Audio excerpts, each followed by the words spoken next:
Assalamualaikum warahmatullahi wabarakatuh. Yang terhormat dosen penguji uji kinerja PPG dalam jabatan. Perkenalkan, nama saya Eka Suswati SPD. Saat ini saya tercatat sebagai mahasiswa PPG dalam jabatan kategori 1 angkatan ketiga.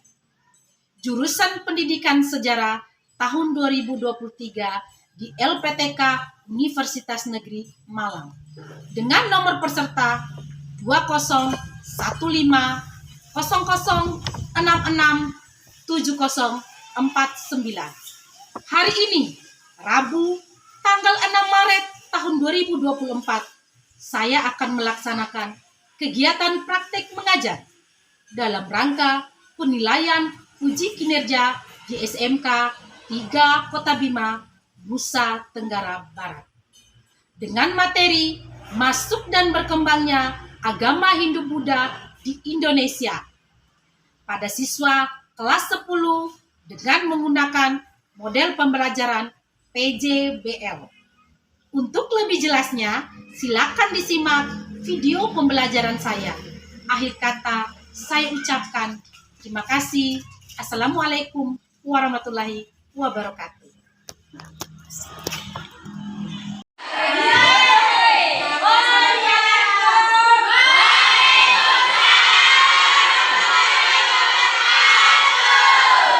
Bagaimana kabarnya hari ini? Alhamdulillah, luar biasa, tetap semangat. Sebelum kita belajar, mari kita berdoa bersama-sama. Doa dipimpin oleh ketua kelas. Silakan ketua kelas. Duduk siap. Sebelum kita memulai pelajaran hari ini, marilah kita berdoa. Berdoa mulai.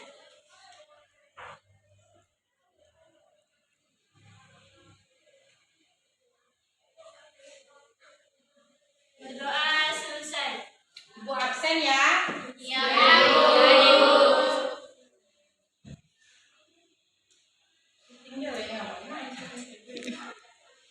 Nadiatul Rahman. hadir Ibu. Ya. Ana Agustina. Apriliana. Tidak ada keterangan kemana ya? Yeni Yuliana. Ya. Zaskia. Hadir. Ya, terima kasih anak-anak. Nah, sekarang perhatikan di depan anak-anak. Kenapa kita harus belajar sejarah? Kenapa kita belajar sejarah?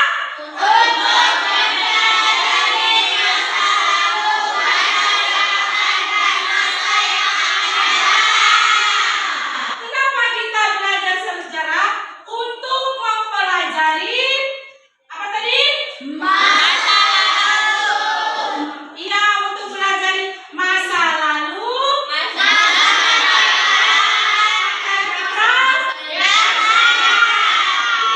Mempelajari sejarah itu untuk mempelajari masa lalu, masa kini, dan masa yang akan datang. Jangan bilang tidak penting belajar sejarah itu. Justru sangat penting belajar sejarah itu. Kalau kita tidak belajar sejarah, maka kita tidak akan tahu apa kejadian-kejadian di masa lalu. Jangan hanya seperti kata pepatah melepaskan mata di tongkat. Jangan seperti itu. Tetapi kita belajar sejarah untuk mempelajari kita pada zaman dulu 4-5 tahun yang lalu atau 1 abad yang lalu, apa yang terjadi di Nusantara kita, apa yang terjadi di Indonesia. Maka kita harus belajar sejarah. Jas merah. Ada yang tahu apa arti kata jas merah yang diucapkan oleh Bung Karno? Jangan melupakan sejarah. Anak-anak Indonesia yang hebat, sekali-sekali jangan melupakan sejarah. Perhatikan materi pelajaran kita pada pertemuan sebelumnya. Materi tentang apa kita pada pertemuan sebelumnya? Zaman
tentang proses masuknya agama Hindu Buddha di Indonesia dengan tugas berbentuk tulisan. Nanti setelah kerja kelompok dan kalian sudah memprestasikan tugas kalian, nanti ibu kasih tugas mandiri, kerjakan masing-masing ya. Ya. Kalian siap belajar hari ini? Siap. Tujuan pembelajaran, nah sekarang perhatikan. Materi kita hari ini apa ini? Tolong dibaca. Materi kita apa?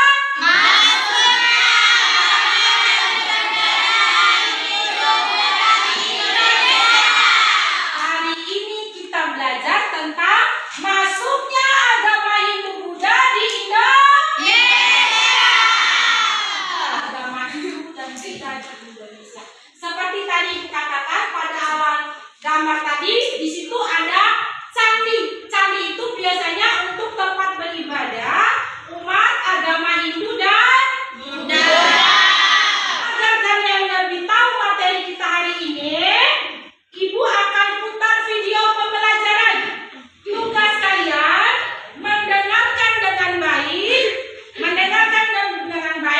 catat mana yang dianggap sangat penting, karena ini video ini berkaitan dengan tugas LKPD yang akan Ibu berikan kepada kalian nanti dikerjakan per kelompok. Konsentrasi ya?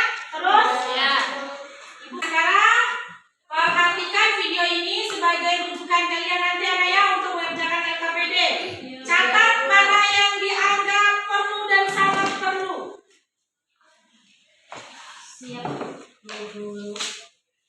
Pada video sebelumnya, kita telah membahas masa praaksara di Indonesia. Sekarang, kita akan memasuki rentang waktu di mana Indonesia sudah mulai masuk ke masa aksara atau masa sejarah.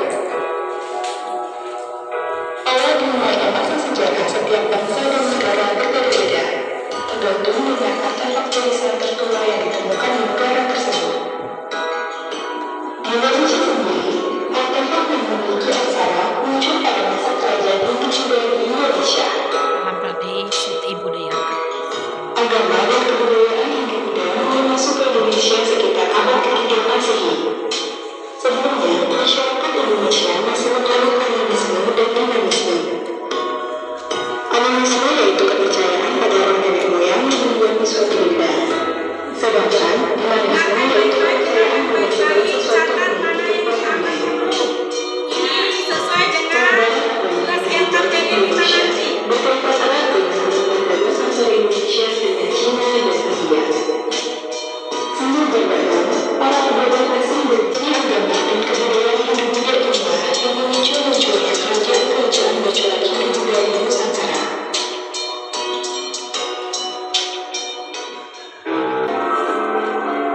Kerajaan mulai berakhir pada saat raja terakhirnya, Maharaja Bhamasatya, mati di tangan Raja Kutai Kertanegara. Kerajaan Buddha di Sumatera muncul sekitar abad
salah satunya ada teori kesatria.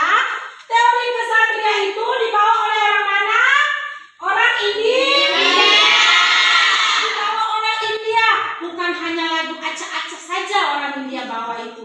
Termasuk agama Hindu-Buddha aja dia bawa ke Indonesia. Nah sekarang ibu perhatikan di depan. Teori kesatria itu, siapa sih kesatria itu? Kesatria itu para kesatria yang membentuk koloni dan menyebarkan agama Hindu di Indonesia. Kesatria itu para prajurit-prajurit perang di India. Mereka karena keadaan di India saat itu kacau balau, mereka melarikan diri ke Indonesia, membentuk koloni-koloni sehingga mereka sambil membawa agama Hindu, membawa agama Hindu-Buddha di Indonesia. Sekarang perhatikan, sebelum masuknya agama Hindu-Buddha di Indonesia, Indonesia mempunyai agama kepercayaan animisme dan dinamisme.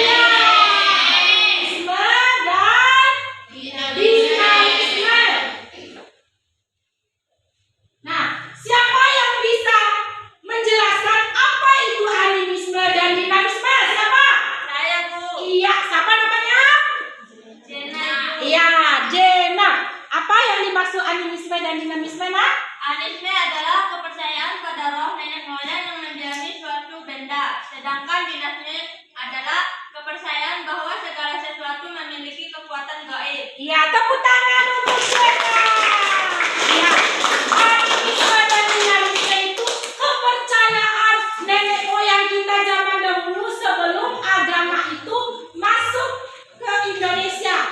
Agama yang masuk itu agama Hindu, Buddha. Nah, sebelum agama itu hadir di Indonesia, kepercayaan nenek moyang kita itu animisme dan dinamisme. Percaya bahwa benda-benda itu punya kekuatan seperti pohon, batu. Nah, sampai di pelajaran ini, apakah kalian paham semuanya tentang masuknya agama Hindu-Buddha di Indonesia? Ada yang ingin bertanya? Satu orang atau berapa orang yang belum paham? Saya itu mau bertanya, Ya, tanya apa lah? apakah di Bima ada peninggalan Hindu-Buddha? Ya, bagus pertanyaannya. Itu pertanyaan yang ibu tunggu-tunggu dari tadi. Nah, apakah di Bima itu ada peninggalan Hindu-Buddha? Jawabannya ada. Namanya Wadupa. Wadupa itu berada di wilayah Kabupaten Bima di Soromania. Wadupa ibu ada gambarnya. Ada Wadupa ini gambarnya. Mungkin kalian masa sekarang kurang tahu ya kalau Wadupa itu ada situsnya ini ya. Batu yang dipahat oleh Sang Bima yang datang dari Jawa membawa agama Hindu-Buddha ke Bima.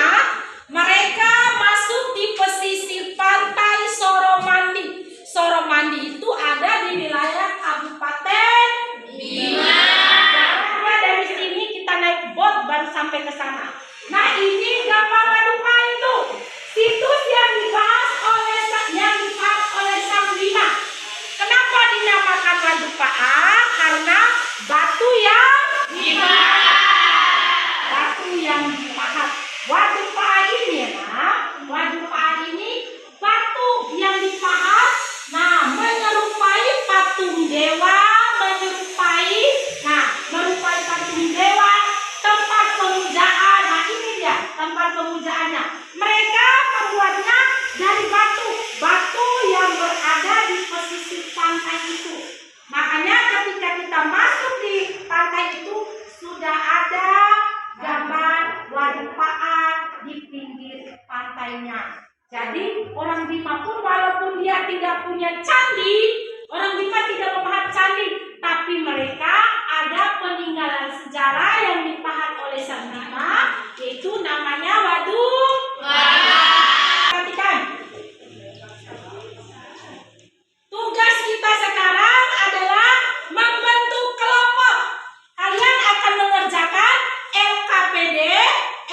KPD ini bagi kelompok ini menjadi 4 kelompok. Silakan bagi kelompok. Bagi kelompok.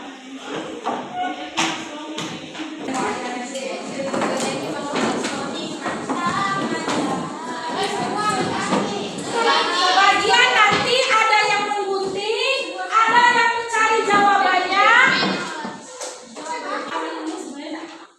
Nah, tugas kalian di MKPD ini ada yang digunting. Nah, ini yang digunting, ada jawabannya, ada pertanyaannya. Tugas kalian mencocokkan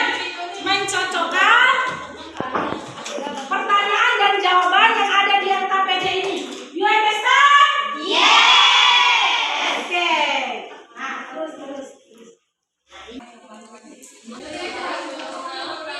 Apakah kalian sudah bawa peralatannya untuk menyelesaikan MKPD? Gunting, kapas, spidol sudah bawa?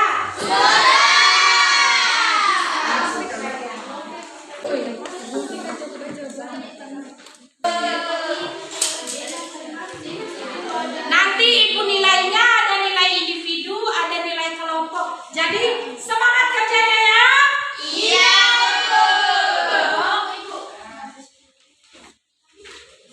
Jadi sastra dan aksara pengaruh India membawa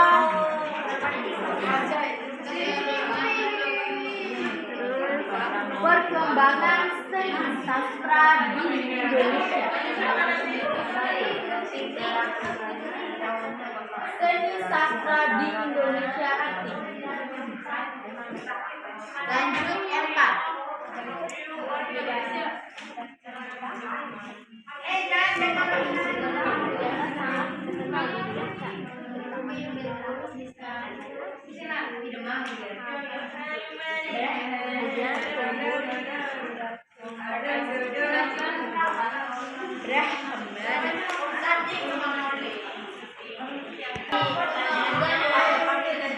Yang mana jawabannya? Itu yang warna biru jawabannya. Kalau yang orange itu pertanyaannya. Iya, ini jawaban dulu tadi ini pertanyaannya gitu sih. Ngerti.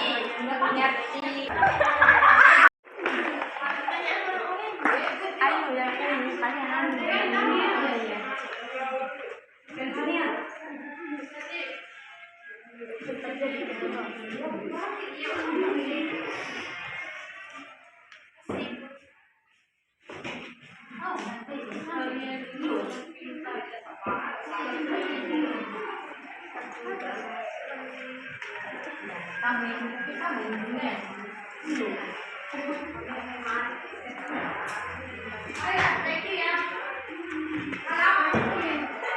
Bisa lah dikit-dikit lian.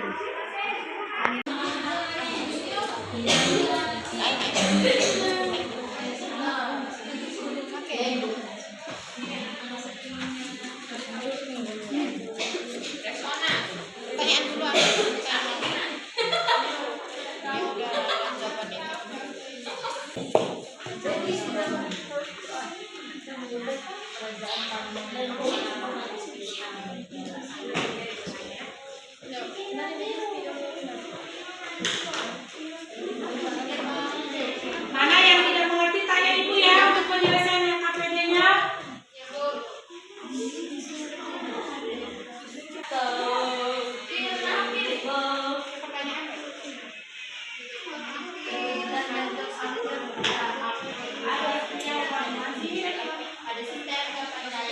Kalau ada yang tidak dimengerti tanya ibu ya. Ibu kasih waktu 5 menit lagi ya. 5 menit lagi. Setelah itu ada presentasi.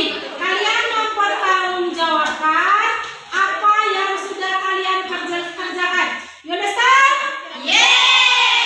Semangat itu yang saya suka tuh.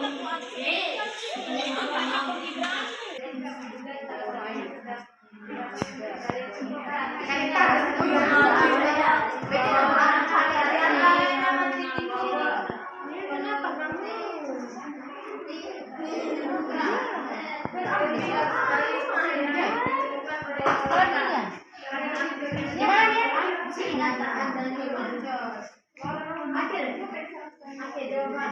sudah selesai? Sudah selesai kerjain tugasnya? Sudah menyelesaikan. Sudah ditulis nama kelompoknya? Masing-masing kelompok menempelkan hasil karyanya di dinding di sana. Perwakilan per kelompok tempel hasil karyanya di dinding situ. Ada isolasinya buat tempel? Nah, masing-masing per kelompok tempel ini kelompok berapa? 1, 2. Ya, masing-masing per kelompok ya. Ini kelompok 4. Ibu periksa dulu jawabannya ya. Nah,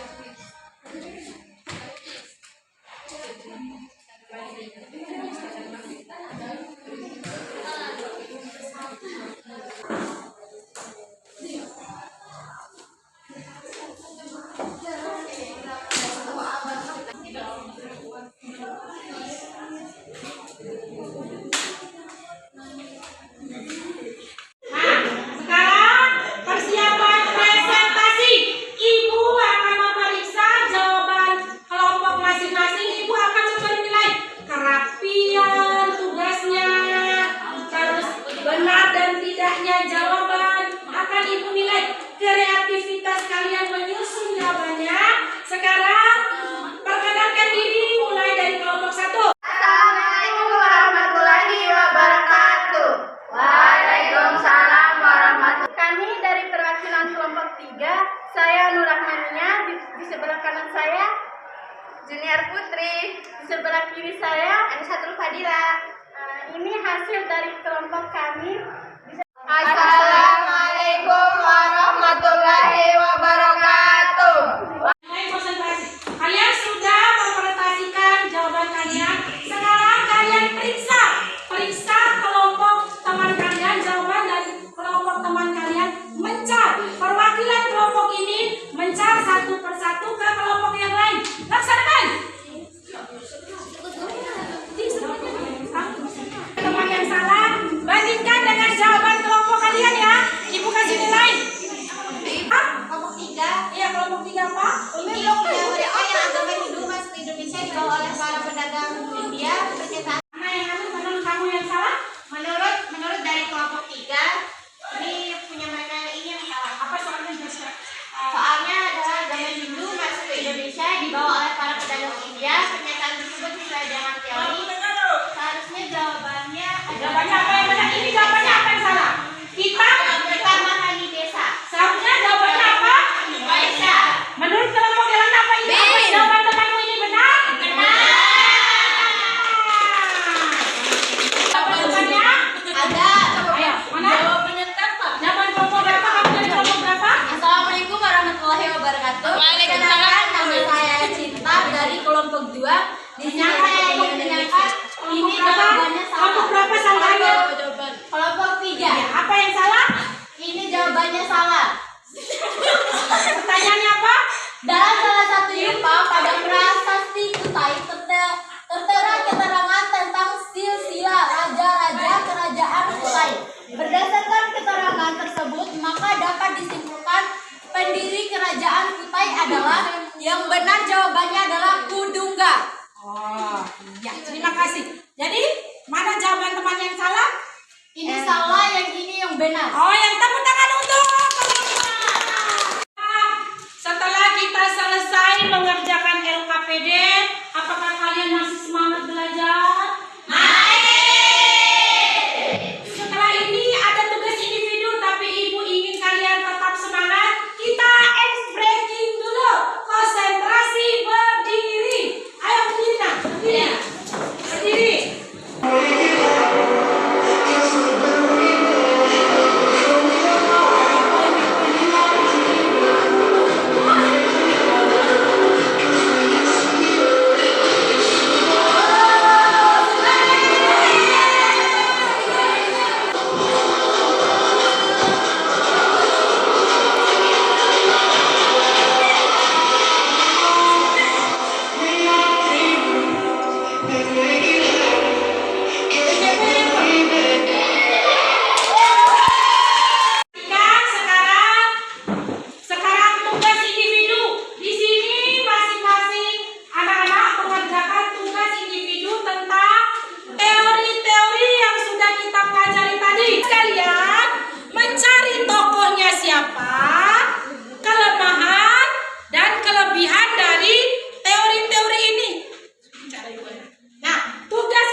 kelebihannya. Kerjakan ini ya. Siap? Siap. Kalau tidak mengerti, tanyakan ibu ya. Tulis ini ada ya, tulis soal ini.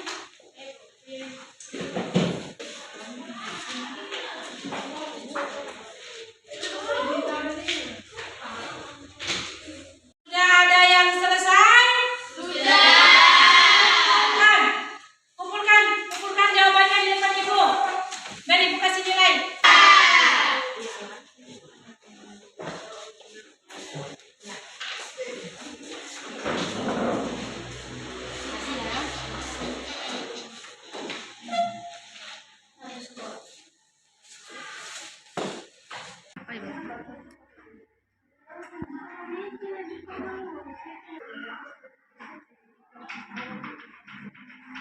Perhatikan.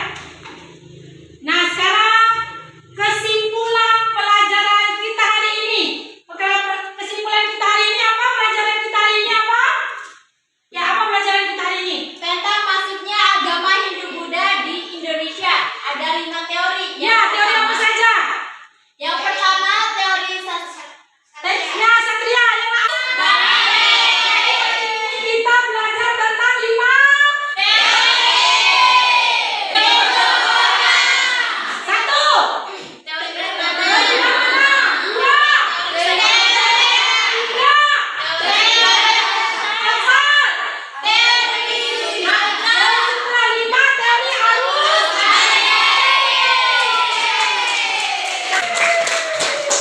Nah, apakah kalian senang belajar sejarah? Kita belajar tentang masuknya Hindu-Buddha di Indonesia. Pada pertemuan berikutnya, kita akan membahas perkembangan agama Hindu-Buddha di kerajaan-kerajaan. Kalian paham persiapan belajar minggu depan? Minggu depan kita belajar membuat clipping tentang kerajaan Hindu-Buddha di Indonesia. Nah, sekarang sebagai rasa syukur kita kepada Allah Subhanahu wa taala sudah memberikan ilmu yang bermanfaat untuk kita, pimpin doa dipimpin oleh ketua kelas. Silakan ketua kelas. Duduk siap. Sebelum kita pulang, marilah kita berdoa. Berdoa mulai.